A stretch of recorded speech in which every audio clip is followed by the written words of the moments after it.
Nag-away-away na po yung mga dating cabinet secretary ni Digong. Tinawag na fake news ni Panilo. Kababayan ko si Panilo, taga Camsor, lugar ni Santa Mama. Fake news daw po si Harry Roque.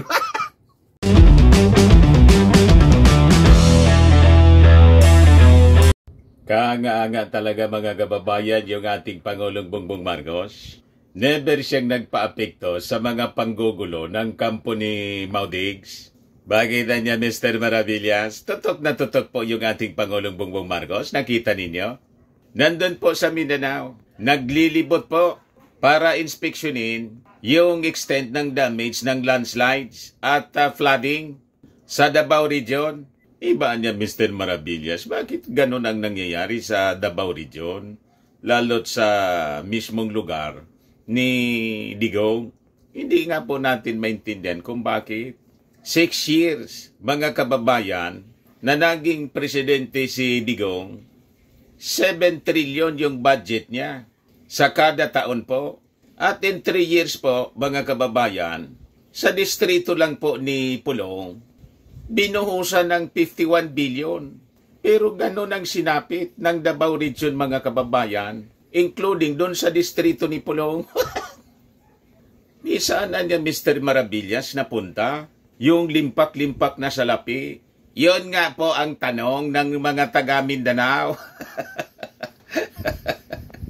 At ng buong Pilipinas. At sabi pa ni ng dating Pangulong Digong, yun ang rason kung bakit gusto nilang maghiwalay sa Mindanao. Kasi napabayaan daw ang Mindanao. Kaya niya, Mr. Maravillas, hindi makumbinsi yung mga taga Mindanao ni Digong. Kasi yung panahon niya, yung Speaker of the House, taga Mindanao. At kung napalitan, mga kababayan, si Pantaleon, tinake over ni GMA, then later on, si Lord Velasco at saka si Alan Peter Cayetano, Bisaya si Lord Velasco, Tagalusod si Alan Peter Cayetano, lahat naman ito kaalyado niya. Ang power of the purse, nandyan sa Kongreso. So hawak nila lahat. Pero bakit hindi naayos ang Mindanao? Yun po ang katakataka. Kaya po, I think yung support sa mga Duterte ngayon is continuously declining po. Lalo na yung mga political supporters nila, yung mga politiko, nagsipagtalunan na po sa kampo ni Martin Romualdez. Kasi tingnan ninyo yung nangyayari sa ngayon. Habang binabayo ng kalamidad yung Mindanao region, landslides, baha, hindi man lang sila po tumulong, sige lang po ang daldal. Mantang yung ating Pangulong Bongbong Marcos at si Speaker of the House, busy sa pagtulong. O yan po yung ating Pangulo. President Ferdinand Marcos Jr. conducts an aerial inspection of areas affected by the flooding and landslide triggered by the shear line in through extension of a low-pressure area in Davao Region on Wednesday, February 7. He was joined by Aboitiz Group President and Chief Executive Officer Sabine Aboitiz and Special Assistant to the President Antonio Lagdameo Jr. O yan po, mga kababayan, yung ating poging-poging presidente. Dahil sura pa lang niya, Mr. Maravillas, malayo talaga yung mga akusasyon sa kanyang may presidente tayong adik. Malayo po. Pati sa behavior, pananalita, titsura, malayo pong Di ba? Tutok na tutok po sa trabaho. Ang dami niyang ginawa, mga kababayan ngayon. Ngayon for the past several days sa Mindanao. Ayan po ang ating napakasipag na Pangulo. Aerial inspection po, tutok na tutok po. Hands-on talaga po. Yan po yung baha. You see? Kaya niya, Mr. Maravillas, malayo yung panggagatong ni Harry Roque na mag-people power. Pag inaresto daw, mga kababayan, si Digong ng ICC, huwag ninyo anyang gawin. Grabe niya yung pagkapraning ni Roque. Malamang sa mga mga susunod na araw po, madali si Harry Roque ng bangungot. Di ba? Sa sobrang pagkapraning, baka bumigay yung... Hindi na daw natutulog po si Harry Roque. Tinawagan daw siya ng dating Pangulong Digong na aaristohin na at anytime. Pero anya Mr. Maravillas, narinig mo yung sinabi ni Panilo? Kinuntra siya. Fake news daw.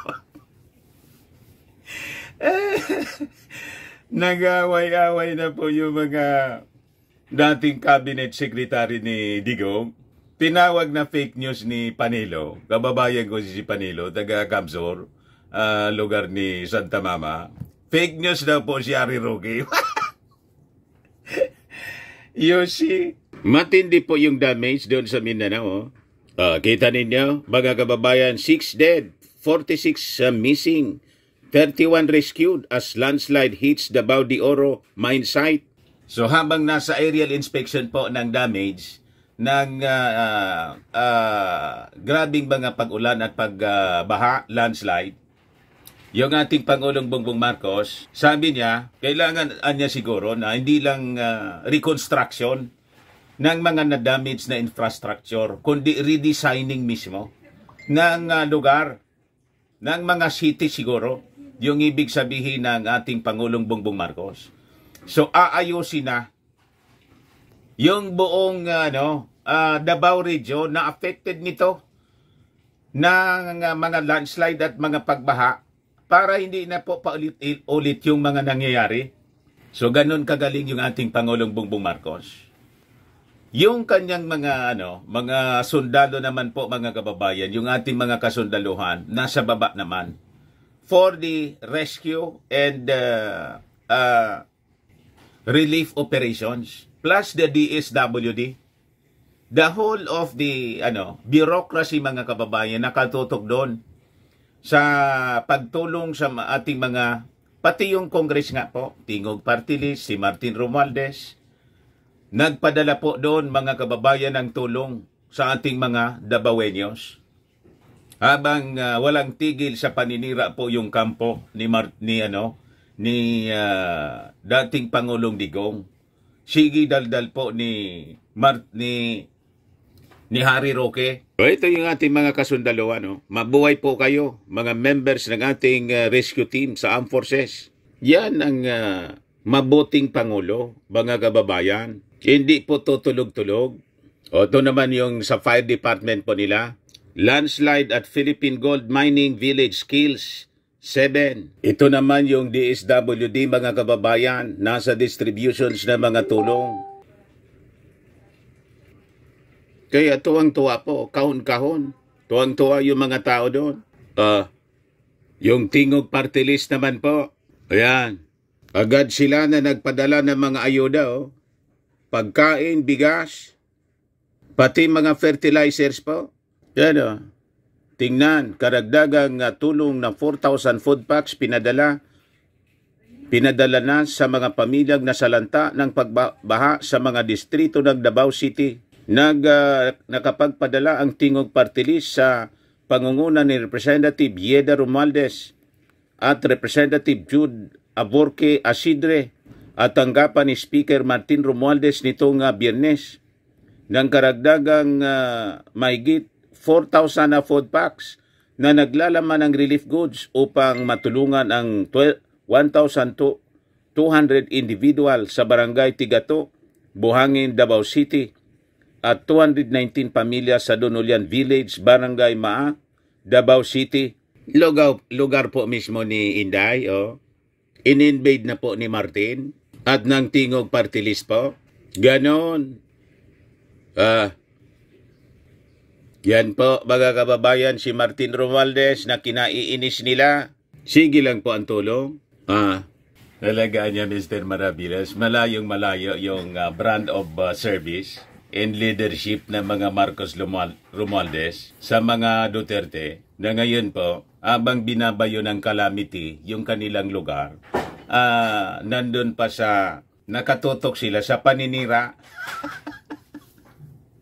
Iba ang issue na pinag-uusapan nila, mga kababayan, yung tungkol sa ICC at yung paghiwalay ng Mindanao sa Pilipinas, saka yung People's Initiative.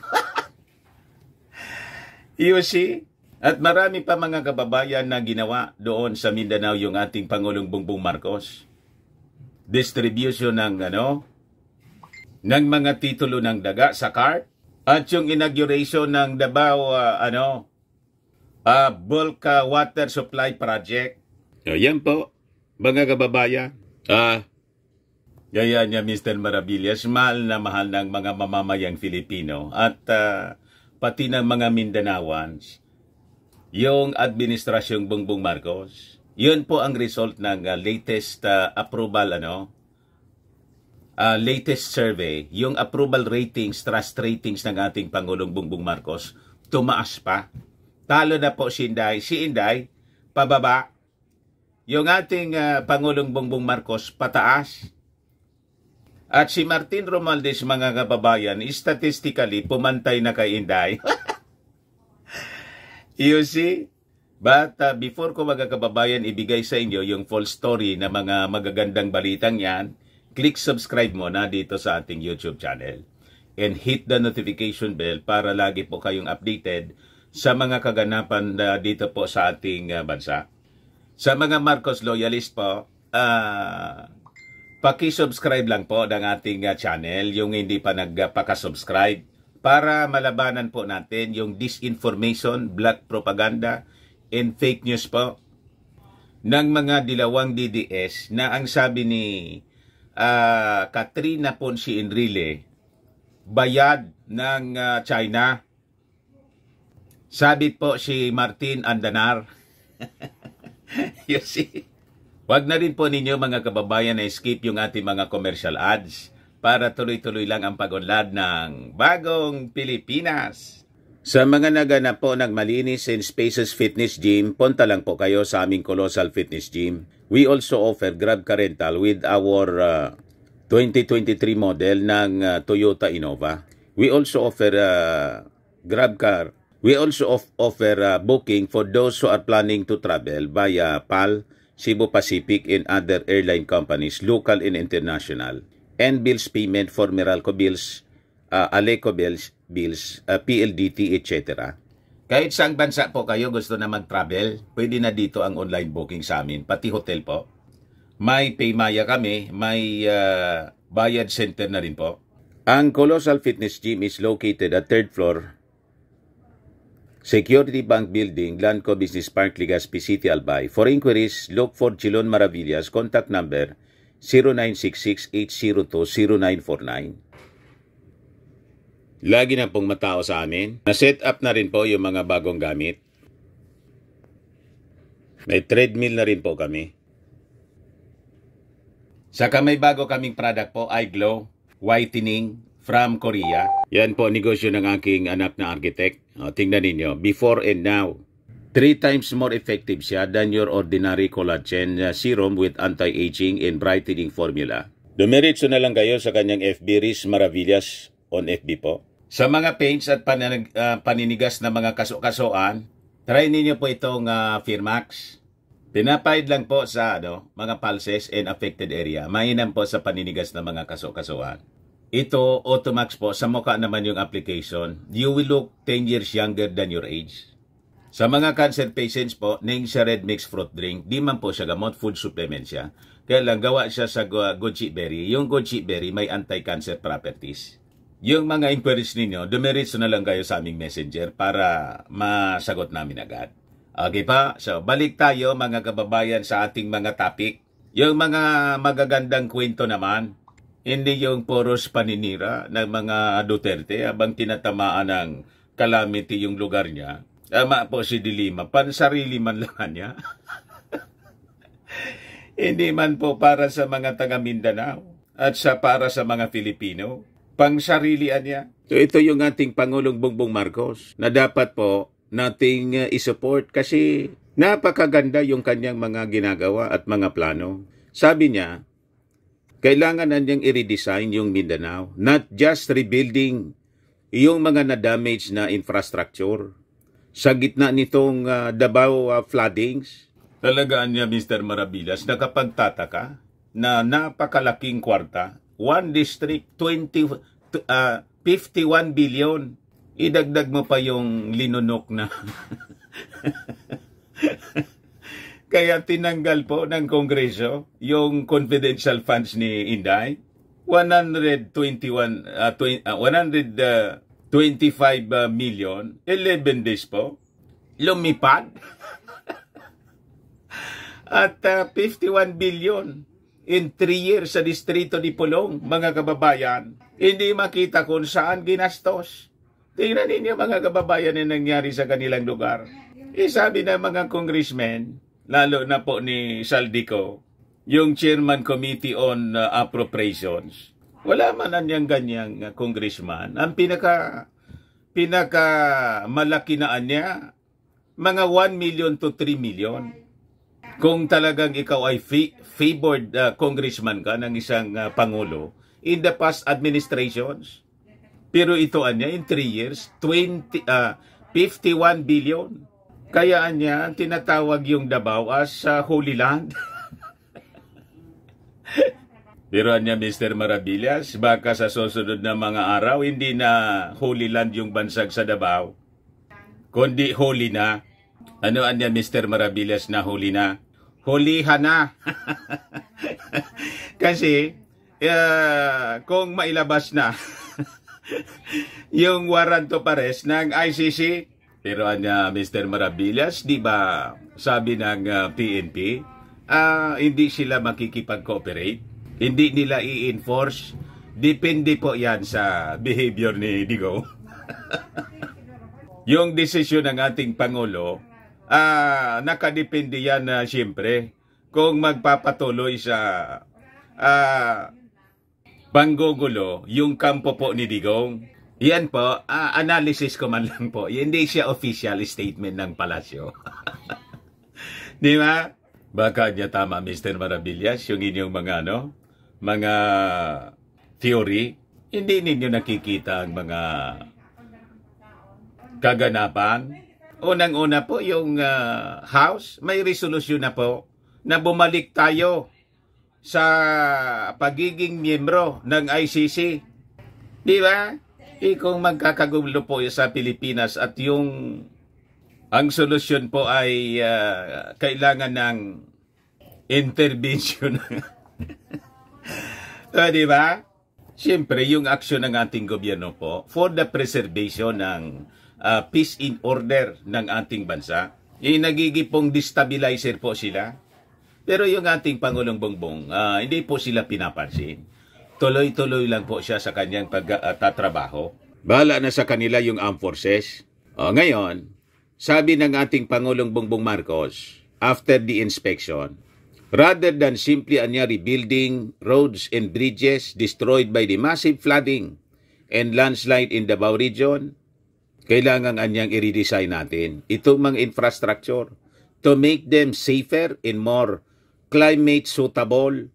Kita ninyo, napakagaling ng ating Pangulo. Long-term ang solusyon po niya. Tulad ng doon sa Central Luzon, di ba? Laging binabaha. Inaway-away pa si President Bongbong. Mga kababayan ng isang congresswoman, gusto niya po permanent solution. Long-term siya. So sabi niya, on the infrastructure side, we will prioritize those roads and thoroughfares that are necessary for us to be able to provide support to those who have become victims. He said of the government's immediate response to the catastrophe. Kaya po walang masabi yung mga taga-Davao other than yung mga kampo ng mga Duterte. Sila man lang po ang siging panira. Pero tuwang-tuwa po yung mga taga-Davao region sa ginagawa ng ating Pangulong Bongbong Marcos. Kasi agad-agad yung response ng ating gobyerno. Dumiritso ka agad doon po. Yung mga frontliners po, yung DSWD, yung ating armed forces, yung ating PNP, yung mga firemen natin na kasama sa rescue team. Yun ang agad-agad rumisponde para sakluluhan yung mga Dabawenyos. Abang praning na po si Roque at takot na po yung kanilang kampo dahil sa kapananakot ni ang nananakot po si Trillanes. lalabas na. Si Trillanes po, hindi man po kalyado, hindi man po supporter ng ating presidente. Pero sa ngayon na siya ngayon, sa mga ginagawa ng ating Pangulo, si Trillanes po, dilawan. Sinuport po niyang, presidente, si Lenlen. Kaya yung mga sinasabi po ni Trillanes, walang handyan yung ating administrasyon. Bala sila, dati sila, kalaban ng ating gobyerno. Di ba?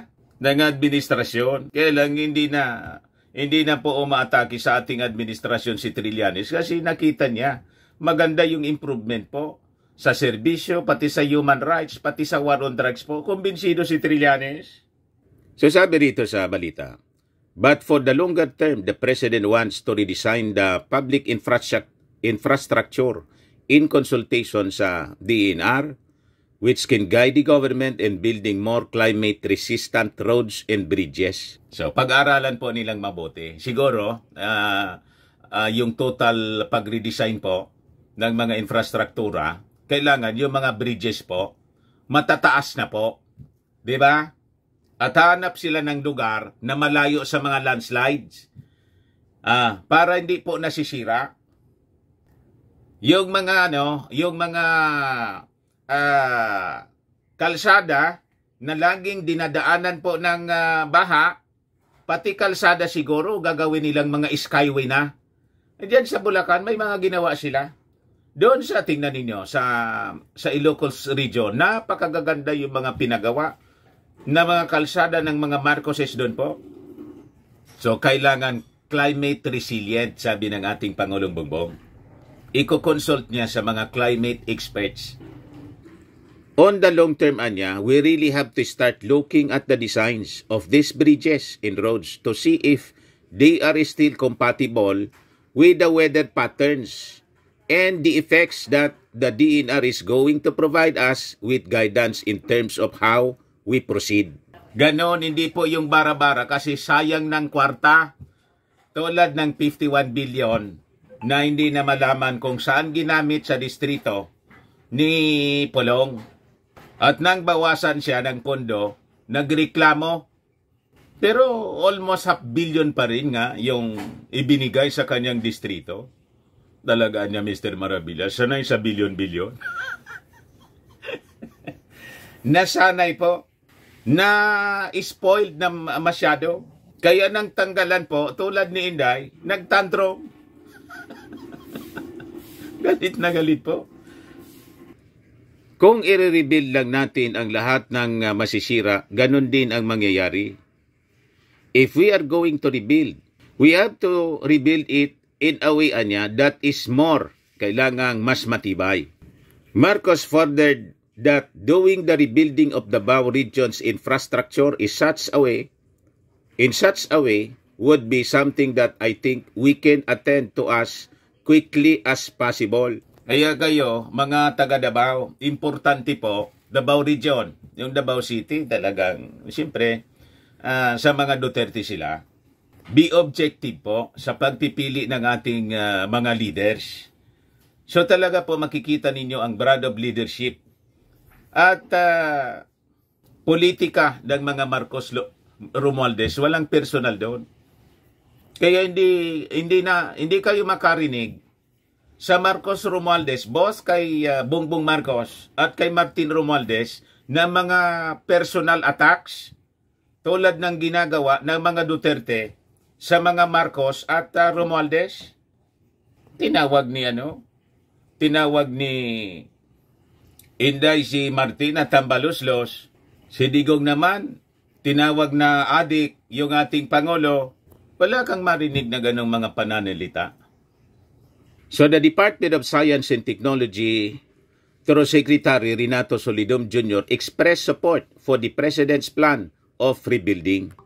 He said that with Marcos' directive to rethink the design of our action plans, the DOST came up with a plan Smart Ready to Rebuild project, which was developed with the Office of the Civil Defense, the World Bank, and other key government agencies. So ang gusto ng ating Pangulong Bongbong Marcos, gagastos tayo ng pera ng bayan, dapat hindi na masayang, na paulit-ulit yung problema.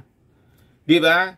Para sa susunod na mga taon, hindi na yun yung paggagastosan po ng mga pondo na ibabudget ng gobyerno.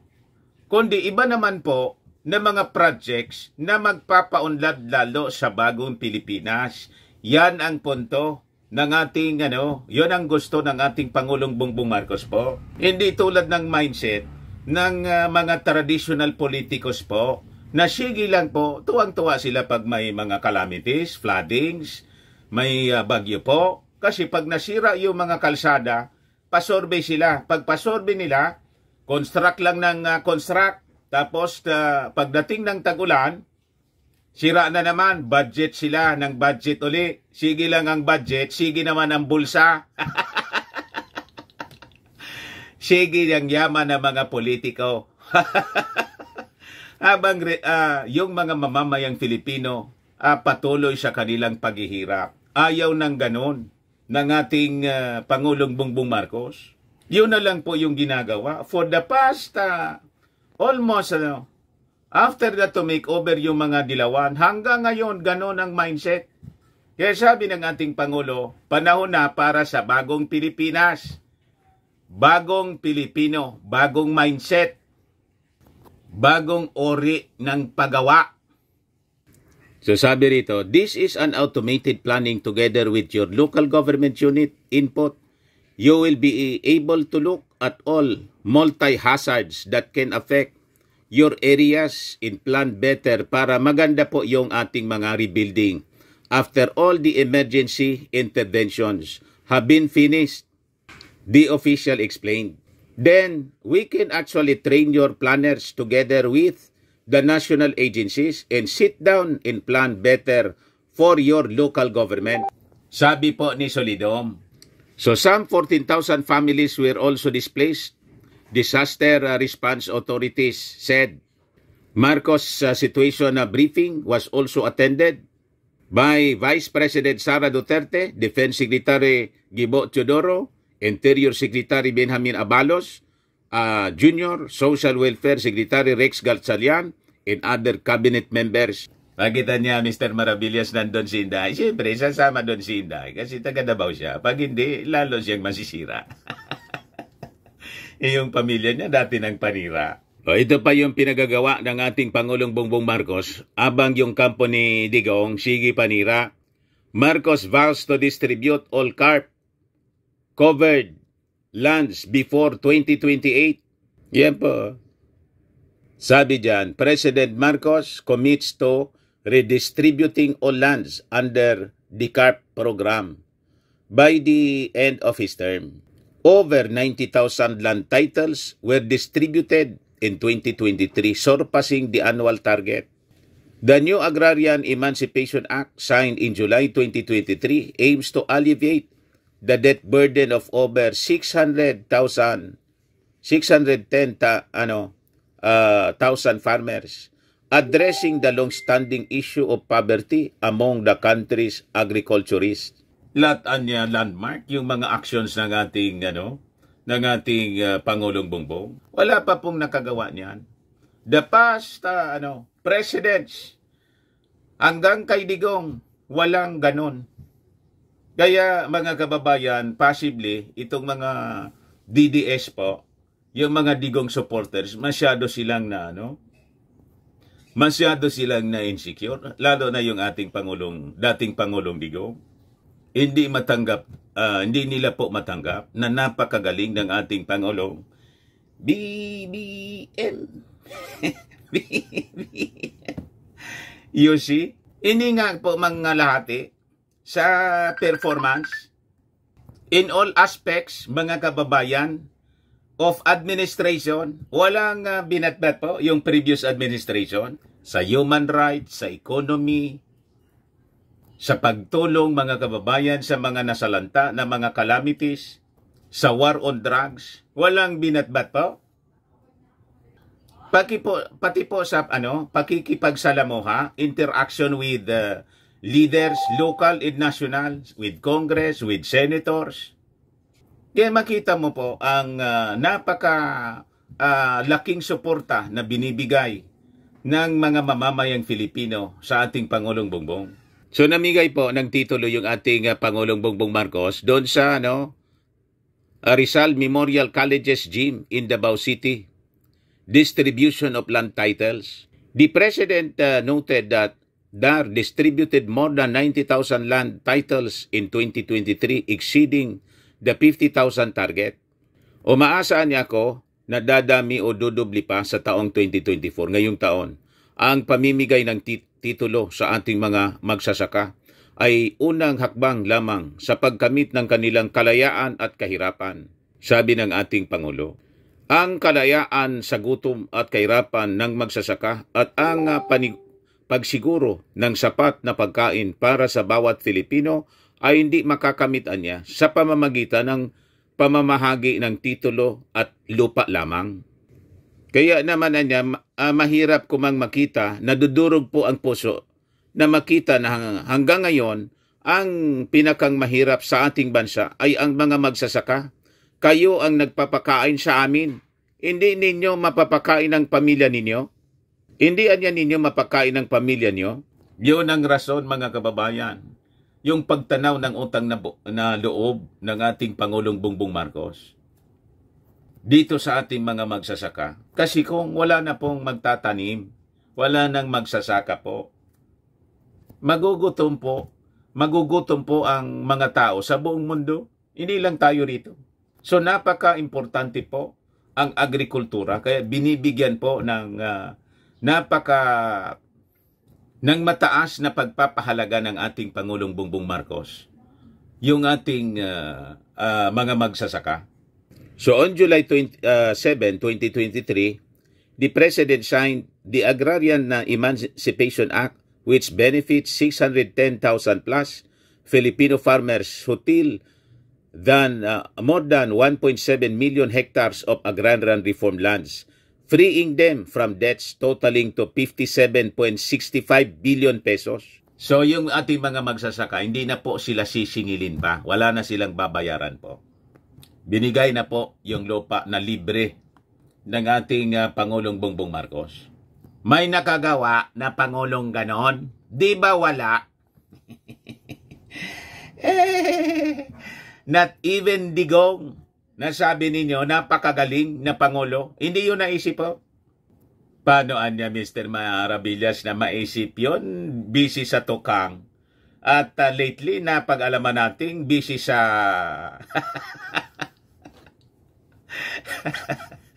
Sana pa, sa fentanyl. So, ito pa yung isa pang magandang balita, mga kababayan. Sabi dyan, PBBM vows to sustain economic growth, address challenges as January inflation eases. Kita ninyo, walang distraction po. Focus na focus yung ating Pangulong Bongbong Marcos. Yung mga pagdadaldal ng kampo niya, no? Hindi man po binapansin ng palasyo. Yung paranoia po ni Harry Roque. Hindi man po pinapansin ng palasyo. Yung mga sinasabing si Digong daw, hindi magpapahuli ng buhay. Biglang lumitaw po si Panilo. Sinupla si Harry Roque. Sinupla po. Fake news kanya. So sabi ng ating Pangulong Bongbong Marcos, palalakasin natin yung efforts ng ating gobyerno to sustain the country's economic growth and to address challenges following the significant slowdown on inflation for January 2024. Bumaba na po yung presyo ng mga bilihin po, mga kababayan. Yung itlog nga po, na-alarm naman yung ating gobyerno kasi bumaba na ng todo-todo. Baka malugi naman yung mga poultry farmers. Pero yung mga DDS vloggers po na funded ng China, di man lang ma-mention itong mga magagandang balitang ito. Busy sila sa pagmamarites. Siyempre, Mr. Maravillas, doon sila kumikita, binabayaran ng China, sabi ni Katrina Ponce Enrile. We are pleased to announce a significant slowdown on inflation for January 2024, reaching its lowest point since October 2022 at 2.8%, sabi po ng ating Pangulong Bongbong. The President attributed the slowdown on inflation to the decline in food inflation, which dropped to 3.3% from the previous month, and to the government's proactive measures, including the implementation of the National Adaptation Plan and the reactivation of Task Force El Nino. Additionally, a strategic partnership with countries like Vietnam for rice supply to allow further imports of key food commodities are crucial steps towards ensuring sustained progress. So habang naganda po tayo sa El Nino, hindi tayo makapag-planting dito ng maayos, nag-secure po ng enough supply para sa pagkain ng ating mga mamamayan. Yung ating Pangulo sa pagbisita niya doon sa Vietnam, pagbilhan muna ninyo kami habang inaayos namin yung agrikultura sa aming bansa at naganda kami sa El Nino. Kasi kahit anong pilit po natin na magtanim, kung tigang yung lupa, tinatamaan ng El Nino, drought, wala pong tutubong palay sa drought.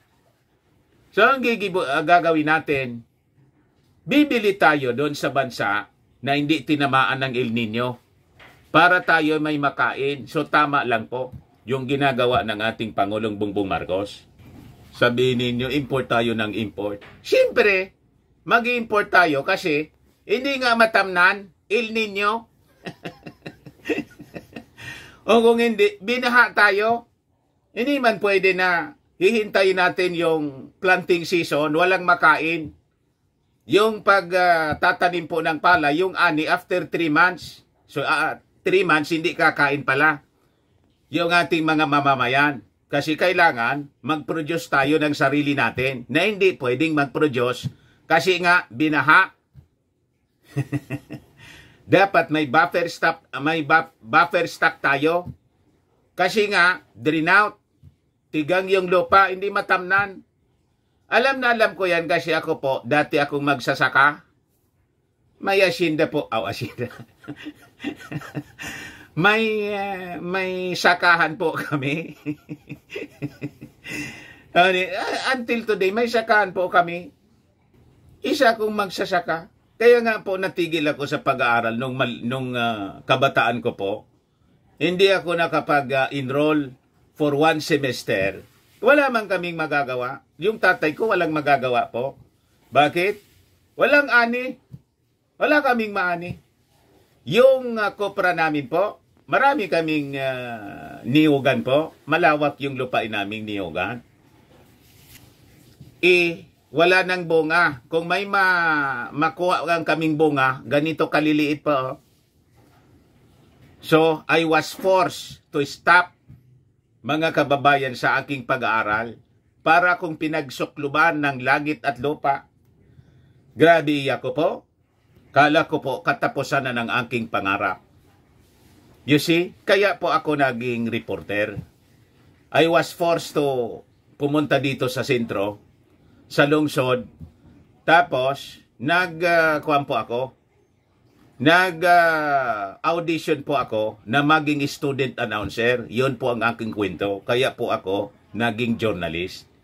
So maganda pala niya, Mr. Maravillas, yung naging resulta ng El Nino noong panahon sa inyo. Naging maganda po. Kung hindi po tinamaan ng drought yung lupain namin, Hindi ako naging journalist.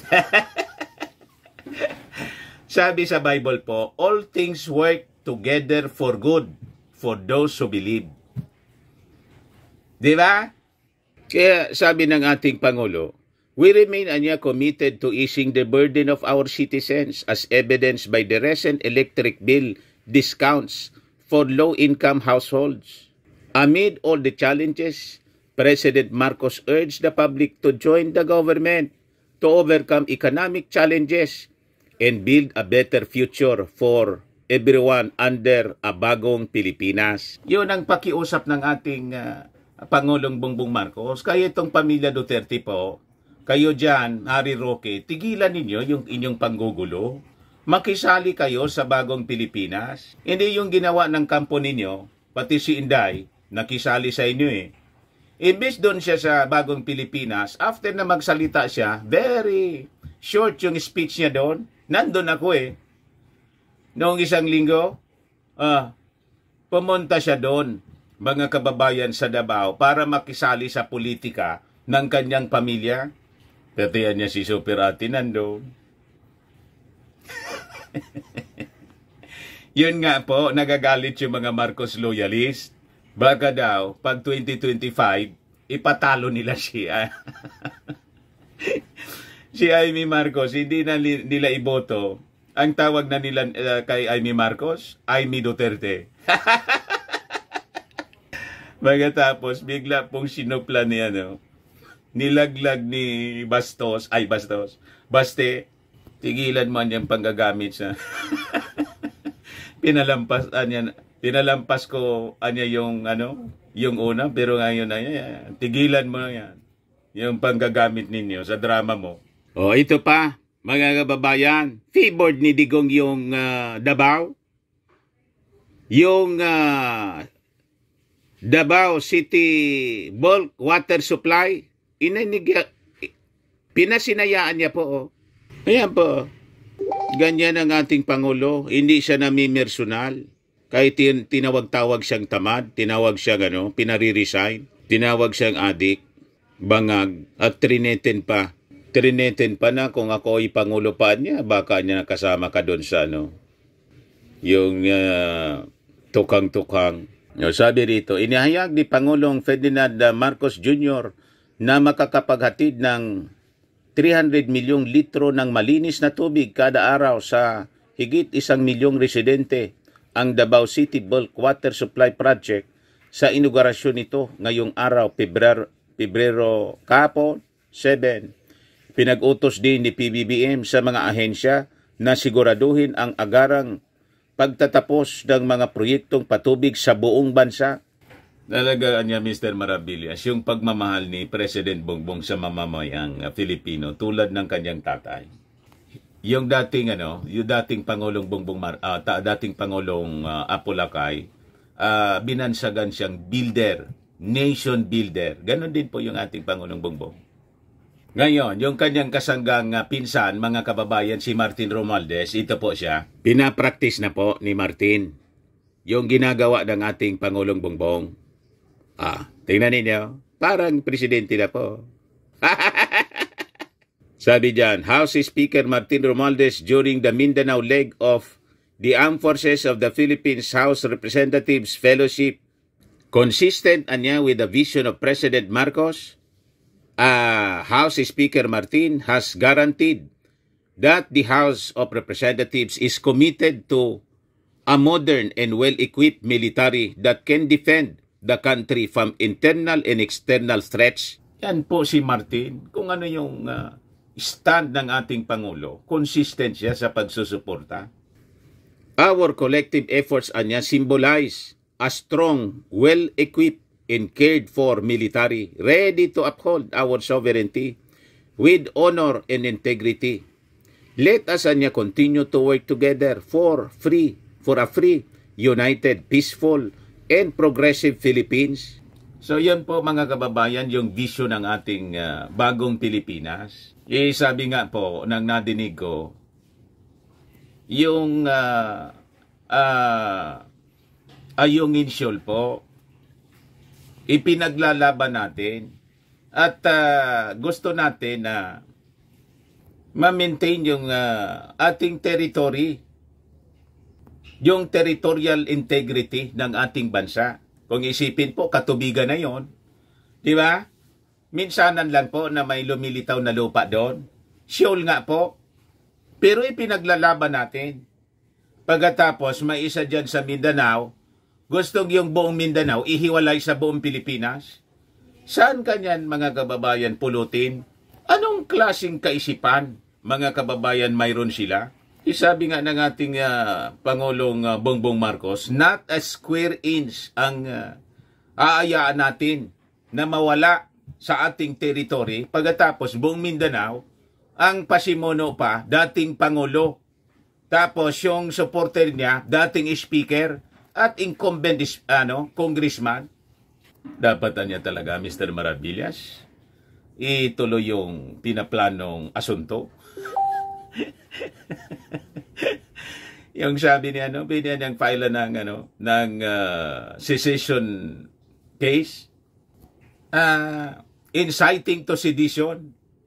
And it is against the Constitution na iwala yung ating territory. Sabi, may pinag-aaralan na po at si Pantaleon baka ma-expel po as member of Congress.